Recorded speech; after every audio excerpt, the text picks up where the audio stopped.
Hai, Assalamualaikum. Pak dah sampai. Ini adalah water pump, sejenis vibration pump yang digunakan di dalam steam generator iron. Saya akan tunjuk sebentar lagi di mana part sini berada di dalam steam generator iron dan kenapa ia ni selalu rosak. Okey, ini adalah steam generator iron yang telah dibuka. Dan apa yang dapat dilihat di sini ialah komponen-komponen yang berada di dalam steam generator iron, dan ini adalah water pump yang saya tunjukkan sebentar tadi. Kita akan tukar sebentar lagi. Okey, sebelum saya terangkan bahagian dalam ni, kita tengok dulu sebuah lagi unit yang sedang menunggu untuk diperbaiki.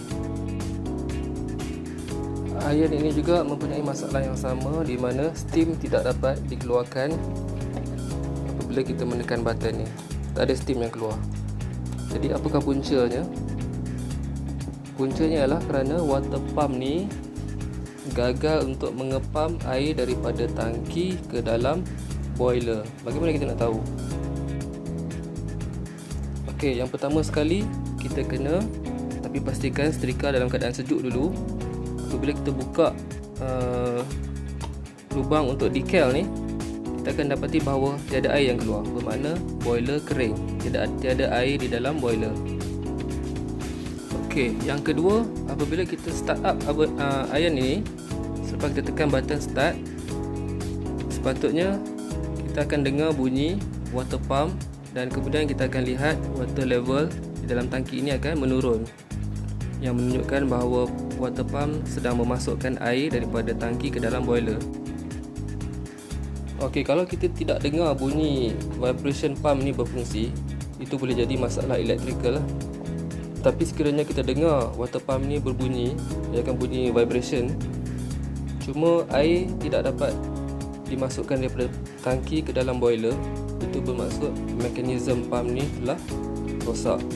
Dan pump ni memang mudah rosak kerana bahagian mekanikal yang mengepam air ni dibuat daripada plastik saja, dan sudah pasti jangka hayatnya satu masa dia akan patah dan rosak.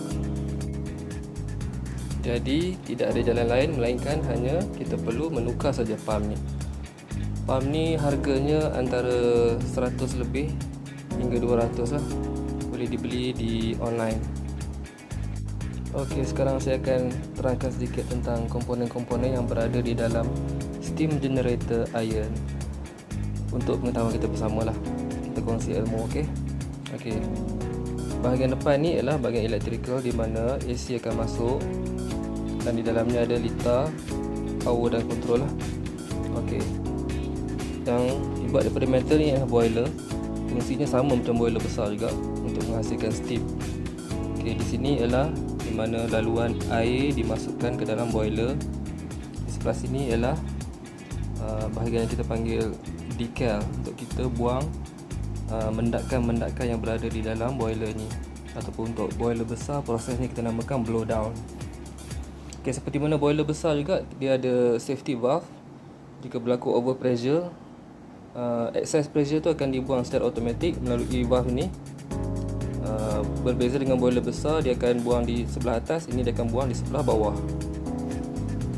Okey, ini adalah solenoid valve, di mana kita kontrol steam yang kita keluarkan apabila kita menekan switch pada iron.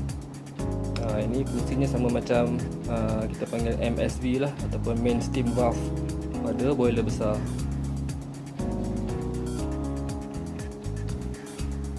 Power on, start up.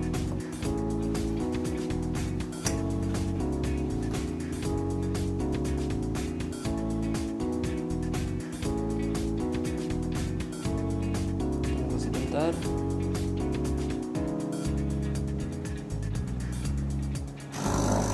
Okay, pump on. Kita tengok water level. Water level semakin menurun, bermakna air sedang dimasukkan ke dalam boiler. Ya, water level sedang menurun. Okey. Okey, iron dah ready. Kita testing tengok. Berjaya.